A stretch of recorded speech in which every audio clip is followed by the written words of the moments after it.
Hey, Dave Gates here with Dakota Sportsman TV. Now, I spent the last year and a half doing paperwork. And what I did over the last year and a half is I forgot why I started this thing.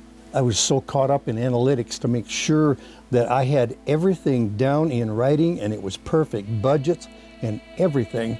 So if you had any questions at all, it was all written down. And I forgot why I did it. I forgot the reason that I started this to begin with. I mentioned I was former Secretary of Vets Affairs in South Dakota, but we used to get a monthly report from the Department of Health, and it gave us our suicide rates in South Dakota. It gave us the counties and the dates, and 24 a year, 2 a month of our veterans in South Dakota take their lives.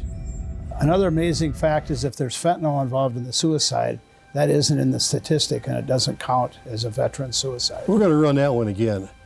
Since it's not an obvious suicide, it's not counted. Another amazing fact is if there's fentanyl involved in the suicide, that isn't in the statistic and it doesn't count as a veteran suicide. As we look at the rising suicide rates within veterans and the number of individuals who are taking their lives, and most of that happens because we have a sense of loss. And this is what's just shocking. We have 4 veteran suicides a month in little old South Dakota. That's an unacceptable figure. When I was told by my VA doctor that I had to quit working, I was 32 years old, and you just don't quit working at 32. And I felt like I was worthless, that I was not going to be able to contribute to society anymore. As they start to look and think that the fire has gone out, they lose their fire because they have lost what they thought was their purpose in life. And so as we start to come back and understand giving individuals back their purpose, we can actually turn the tide on the veteran suicide rates. We can start to give them and let them know they still have value to society, even if they're damaged. Because I have yet to meet in my life someone who's not damaged in some manner. As we all know in South Dakota, the largest portion of our population is East River, 2/3, and 1/3 on the west side. And so our veteran population is the same. So a larger portion of our veteran suicides are from East River. 30% of the suicides were preceded with drug and or alcohol abuse. The majority of the South Dakota veterans entering the Drug and Alcohol Treatment Center in Hot Springs come directly from the VA hospital in Sioux Falls. This comes from an unnamed source in Sioux Falls and another unnamed source in Hot Springs. Sioux Falls has a problem. If we take the veteran who's not productive, we give him a job, we give him a skill, he becomes productive. He goes on into society and he does things productively. That's a win. The loss right now is we're not doing that. 2018, I took the show and I put it on hiatus because in 2017, I was filming in Harvey, Montana. One of the guys in the show, his name was Charlie, and I became a friend of his on Facebook when we got back, and I noticed everybody's keeping him really busy all the time. And I started to think, what happens when Charlie gets home? He's by himself. Is anybody there to take care of Charlie then? All these things they use as tools to make them get better, they're great. But what are you gonna do when you get out?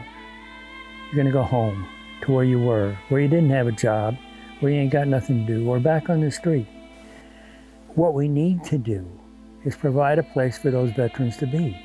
Provide them a work ethic and give them something to do with their hands and their minds so that they're productive again. And then there was another one in there too. His name was Kyle. And he was the one that was Army EOD guy that lost his leg. The only reason you'd know he was even damaged was if you see him flicking his leg, when he's walking. And he felt like odd man out because the other two were in wheelchairs and were getting all the attention. So we were out to supper and those two guys were going to get their meals free, and I just saw Kyle's face sink. So by the time we got done, he ended up buying meals for everybody, but I could see a difference in this guy because he didn't feel like he was part of the team. The next day, we're out there in the chase vehicle, and we're in the ruts in the snow. We're bopping around here, and we popped the bead on the left front tire, lose the air. all of a sudden it's like you flipped a switch on Kyle, because he used to work in a tire repair shop. All of a sudden, he had a mission. He was part of the team. He had a higher calling, fix the tire. He knew how to do it.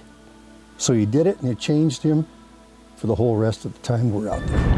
When you look at the VA studies, what they say is the most positive point for a veteran is to have worked and be able to accomplish something.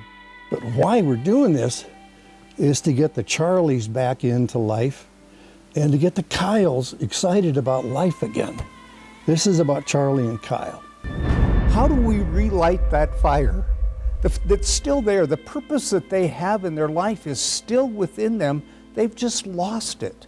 And now we can use education in order to help bring that alongside of them and start to relight that fire, to start to look at a purpose again for their life. There's really twofold purpose for education. The first one is we want to give people information. And the second one is that we want to then use that education to draw out of people the passion that's within them. Look at Voc Rehab. That's what we're looking at doing, is giving somebody a purpose. So we're going to not give them a lock-stick program, but an opportunity and tools to draw out of them that purpose and that passion so that they can go back and live a life and not be struggling with these things the rest of their time.